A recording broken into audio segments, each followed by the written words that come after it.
Hello lads and lassies and those of unspecified gender, it's the Irishman here, and today we're going to be talking about what would have happened if Saiyans kept their tails. Now, if you're seeing this, you're probably thinking one of two things. Either, A, this doesn't make a whole lot of sense. Saiyan tails became irrelevant about the same time Great Ape did, when Super Saiyan was first introduced. Or you're thinking B, that Solid Saiyan already did this, and I'm pretty much just wasting my time covering it. But no, both of those two things are incorrect. Although, yes, Great Ape did kind of fall off when Super Saiyan was introduced, I'm pretty sure it's just because nobody had it. I'm pretty sure that if everybody still had access to the form, things would go a bit differently. And B, well, yes, Solid Saiyan did do this, but I'm way cooler than that purple bug guy. I jest, I wouldn't have his channel linked in the description if I didn't think it was worth a follow.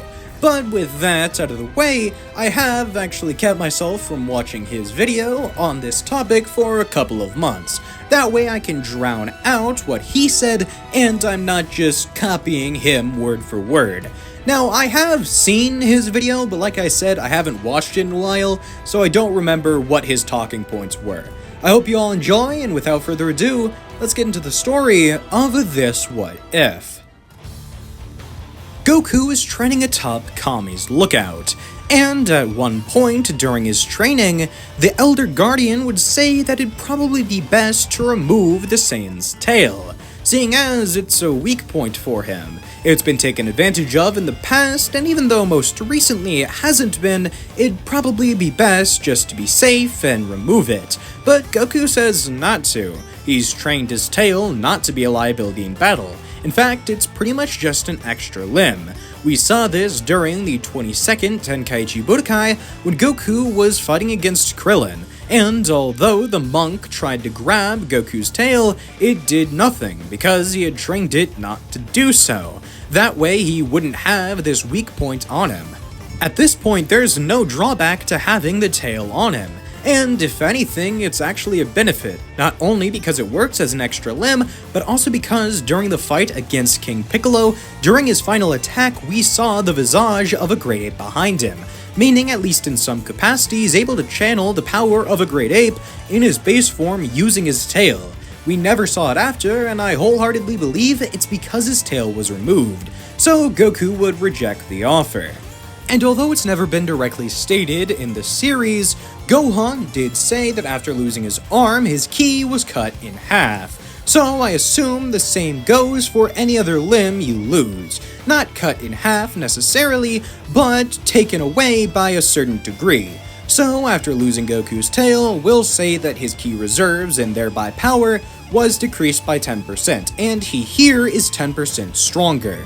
After his training with Kami is complete and it's time for the 23rd Tenkaichi Budokai, Goku would arrive on the tournament grounds. Except this time, everybody recognizes him right away. Even though his hair was covered up by a turban, the monkey tail gave it away right away that this is Goku, their longtime friend, and everyone rejoices to see him again, although it's definitely shocking since he does look mighty different. His match against Tien wouldn't be too different from the original, although Goku here is running laps around Tien, not only in the fact that he is incredibly quick, but also because his power is in an entirely different league from the human fighter. It already was before, but here it's an entirely different story. He's just too strong. Tien would put up a fight because he is a formidable warrior, but in the end he does still lose. Krillin wouldn't have his fight with Piccolo change at all, and even though he does lose, he does still believe that Goku will be able to pull out a victory, especially after seeing what he was able to do against Tien.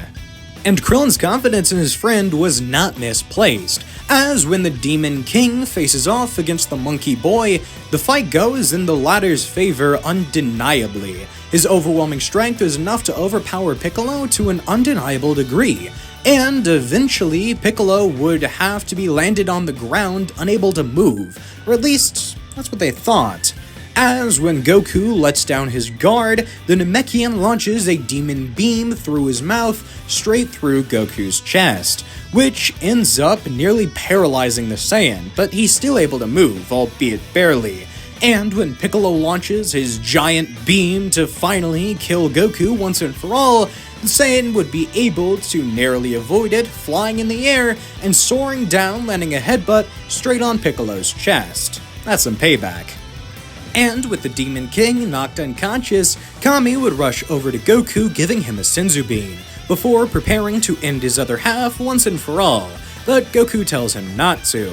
Much like with the choice to keep Goku's tail, keeping Piccolo alive is the best option here, mostly because it would end up killing Kami as well, but also because Goku believes that Piccolo can reform. Even though he is claiming to be the reincarnation of the Demon King, after all, he's just his kid. He isn't that same monster that terrorized the Earth all those years ago. He's just Piccolo. And given the proper guidance, he could be a good person. So, albeit reluctantly, Kami does decide to spare Piccolo. And after Goku gets hitched with Chi-Chi, we enter the Saiyan Saga, 5 years later when Raditz arrives on Earth, crashing onto the planet's surface with his space pod, terrorizing a farmer, and then going in search of the strongest power level his scouter can sense. And after encountering Piccolo and not thinking that this could be Goku for obvious reasons, he then flies off to the real Kakarot. And after landing at Kame House, he is absolutely sure that the person standing in front of him is Kakarot. Not only does he have his father's hairdo, he also has a Saiyan tail. His power is subpar compared to Raditz's own, but it is enough to majorly outclass anything else on the planet, and therefore has to be Saiyan. Although after explaining his motives, Raditz does not find the response he wanted. Goku instead decides to reject Raditz's offer to go along with him. He doesn't want to abandon his family, abandon his planet, kill countless innocent people just for the thrill of it, or to conquer worlds for some evil galactic emperor. That's just not Goku's jam. So Raditz decides to knee him in the stomach and then steal his kid. Kidnapping 101, Professor Raditz. However, after a surprise team-up with Piccolo, Goku is able to get his kid back. Although the fight is long and arduous, eventually it does come out with a victor, the Earth. Because sadly, Goku does still perish in the process, but the Earth is still safe, at least for the time being. They hope that Piccolo won't go on a rampage, but Goku has enough faith in him. So, after traversing Snake Way and training with King Kai for about a year, he would return to life. But let's not get ahead of ourselves. King Kai's training does still change exponentially. Don't get me wrong, he does still learn Kaioken and the Spirit Bomb. However, recognizing that both Nappa and Vegeta still have their tails and have most likely mastered the Great Ape form, King Kai wants to get Goku to do the same. Great Ape, or Ozaru, was one of the strongest tools in the Saiyans' arsenal. So if Goku can learn to use it and efficiently, he should be able to stand a chance against the other Saiyans. But if he can't, then the Earth is doomed. If Vegeta were to become a Great Ape, then Goku would be majorly outclassed without the same power.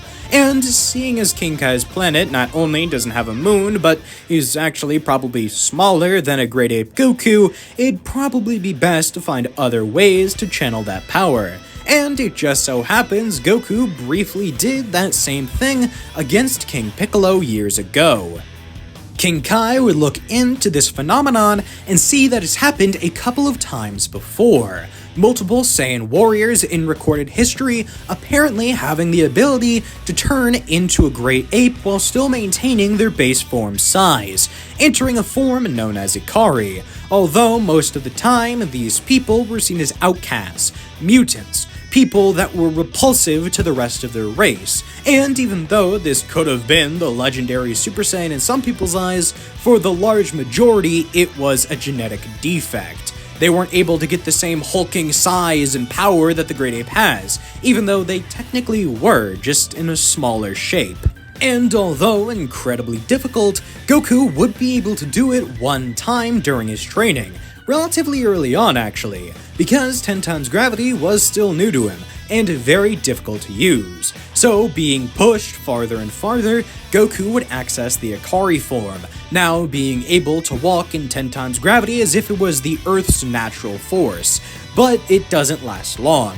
He fades out of the form, and after expending so much energy, he's bedridden for the next couple of days. But since he is still technically dead, once he wakes up, he's back to perfect fighting form. After accessing the power, though, King Kai would note that he had a bit of a more animalistic side to him. He wasn't the same Goku. He was different, more violent, more rage-filled. So if he's going to access that form again, he's going to need to make sure he has full control. So a lot of the time he spent on King Kai's planet would be mastering his mental state, rather than just increasing his power. It would result in Goku having the same over 8,000 power level, seeing as the 10% boost allowed him to get a bit stronger, but it faded away the less he spent on actual strength training. Although, to a point, he believes it to be a fruitless effort, as if he were to continue strength training, his base form would be far more powerful, and he never accessed Ikari after that one-time try. So maybe it's only something you can get after a long time without it, or it's something that you can only get when pushed to. Because 10 times gravity became less and less stressful the more he trained and got stronger. So maybe it was just the perfect blend of the environment and his need for the power that allowed him to transform, but it's all only speculation for the moment. But he was somewhat in control when using it, and he hopes that now with all that mental training as well, he'll be able to use the giant Ozaru form without losing control. Hopefully he won't lose another Gohan to that form. He would know that he killed his grandpa when he was a boy because King Kai would explain the giant monkey transformation to him. After arriving in the Rocky Mountain area, he hopes, no he prays, that he's not too late. He sees many dead friends, but Gohan is still alive, only barely though. If Nappa's next attack lands, that will change. So Goku rushes in with Kaioken, getting to the rescue and launching the hulking Saiyan away from his kid, before then landing a combo and having Nappa fall to his hands above Goku's head, throwing him over to Vegeta and saying that he doesn't believe he'll be able to fight anymore. He tells him to leave before something happens that, well, Goku just doesn't want to. But Vegeta laughs it off. It doesn't matter. Nappa was nothing compared to him. And to prove this, he throws him into the air, using a bloody firework to destroy his longtime comrade.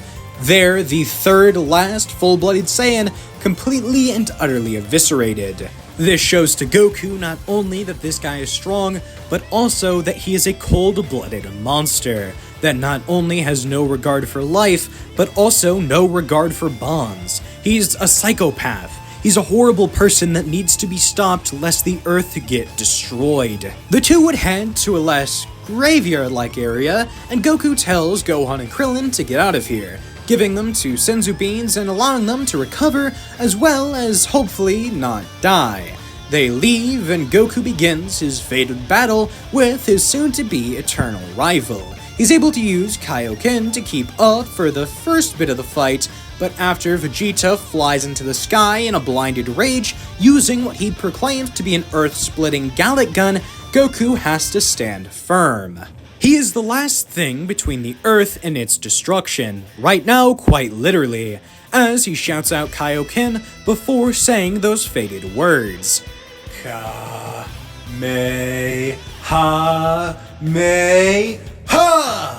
And as the two beams clash, Goku's is beginning to falter, even somehow with Kaioken times 3. I guess the Gallic gun is just a stronger technique, but either way, Goku pushes it to times 4, and now he is able to overpower the Prince's blast and send him hurling into the air. Vegeta is enraged by this, not understanding how a low-class warrior could surpass him, but then he looks for the moon, believing that if he were to turn into a great ape, the fight would be over here and now, but he can't find it. The Earth isn't here. That clever bastard. Goku must have destroyed it in hopes of preventing the Saiyan Prince from transforming, so he floats down to the ground and debates creating a power ball. But then he remembers. Goku has a tail too. If he were to lower his power to create a power ball and then become a great ape, who's to say Goku now wouldn't be stronger than him? But that's pitiful. The prince is stronger than any low-class warrior. But then he remembers the hybrid. He remembers Gohan, who also had a tail. If Goku and Gohan were to both transform and rush him like they very much could, then the prince is doomed. He lets out a bloody scream. He understands that he's all out of options. Even if he were to have the moon here, who's to say that Goku and Gohan together couldn't just gang up on him? Creating a power ball would decrease his power so much, Goku on his own could probably challenge him in that form. He has no options left. So, even though it hurts his pride oh so very much, he has to flee. He gets into his space pod enraged. As much as he wants to let off some final blast to destroy the world, he knows that Goku would sense it and counter with his blasted Kaioken. It's not fair, he's the Prince of the Saiyans. He is supposed to be the strongest warrior in the cosmos. But first, Frieza and now one of his own have both surpassed him. He has no other choice but to find some way to gain immortality. But even then, the Earth was his only shot, because they had those Namekian Dragon Balls. Namekian Dragon Balls. And then he thinks, if they were to come from Namekians, why not just go to their home world? He already knows that the Dragon Balls exist, Earth is proof of that, Goku being alive is proof of that. So if he were to go to Namek, maybe they also have a set of Dragon Balls. So immediately after arriving on Frieza Planet 419 and getting healed, he would launch his space pod off to Namek. Sadly though, Kui would inform him before he does that Frieza had the same idea, and he won't let the monkey get off that easy. Frieza's already at Namek. You'll never get the wish orbs, Vegeta. He debates turning Kui into space dust right there and then, but he can't waste any more time getting to the home of the Namekians. If immortality is going to be his, he needs to get there now. The upside is, though, that Vegeta still has his tail, so if he were to encounter Frieza on the planet, especially after getting a Zenkai boost, he might actually be able to hold his own in a fight. But he can't think like that right now. That's far too risky. Right now, his main priority is getting the Dragon Balls, and then he can worry about Frieza. Back on Earth, Goku would be surprised that Vegeta actually took him up on his offer to just head home. If anything, he's lucky because he was all out of power. If Vegeta were to continue the fight there and then, he surely would have lost. He pushed his body too far with Kaioken. Although he doesn't believe he'll be needing the technique all that much after today, seeing as, while fighting against Vegeta, during the beam clash, he felt something awaken inside of him. Well, reawaken is more like it. He wasn't able to fully tap into the power, but utilizing Ikari is something that is definitely within his reach right now. He can feel it. It's right next to the surface, it just needs to bob up, and Goku can finally catch that fish. But on a more pressing matter, he needs to get patched up. But thankfully, he didn't have all of his bones destroyed by Vegeta, so Chi-Chi should be able to patch him up just fine, at least until Korin can make some Senzus.